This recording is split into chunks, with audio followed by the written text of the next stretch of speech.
Bismillah wassalatu wassalamu ala Rasulillah wa ala alihi wa sahbihi wa man walah amma ba'd.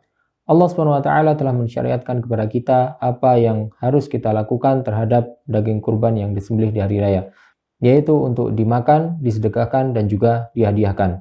Maka tidak boleh sama sekali untuk menjual apapun dari daging kurban ataupun kulit hewan yang dikurbankan.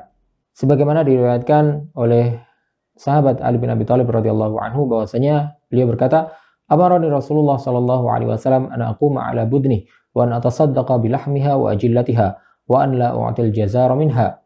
Rasulullah sallallahu alaihi wasallam memerintahkan kepadaku untuk mengelola daging hadyu yang beliau sembelih pada masa haji beliau, dan daging hadyu pengolahannya sama seperti daging kurban sehingga hukumnya dan syariat yang berlaku pada keduanya sama. Rasulullah Shallallahu Alaihi Wasallam memerintahkan kepadaku untuk mensedekahkan daging dan juga kulit hewan tersebut, dan juga tidak memberi tukang jagal bayaran dari hewan kurban itu. Maka hadis ini menjelaskan bahwasanya bahkan untuk menjadikan daging ataupun kulit hewan itu sebagai bayaran ataupun upah bagi tukang jagal pun tidak diperbolehkan, apalagi untuk menjualnya. Dan dalam sebuah hadis yang lain yang derajatnya hasan, Rasulullah Shallallahu Alaihi Wasallam bahkan menegaskan, "Man ba'a jilda udhiyati fala udhiyatalah."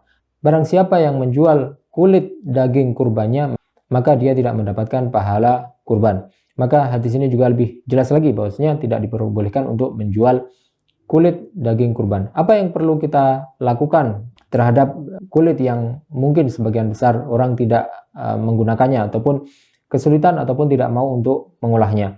Maka karena kulit kurban tersebut tidak boleh dijual dan harus dimakan atau disedekahkan ataupun dihadiahkan, maka kita bisa menghadiahkannya kepada tetangga, kerabat ataupun teman-teman kita, atau mensedekahkannya kepada fakir dan miskin yang membutuhkan.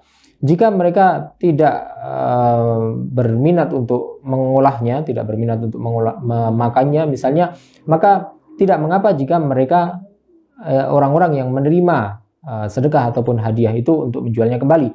Tetapi bukan orang yang melakukan kurban itu yang menjual kulitnya, tetapi orang yang diberikan. Jadi misalnya kita memberikan kulit sembelihan tersebut kepada fakir miskin, kemudian fakir miskin menjualnya, tidak masalah. Tetapi yang tidak diperbolehkan adalah orang yang berkurban itu menjual apapun dari daging dan juga kulit hewan kurban yang disembelih pada hari raya tersebut.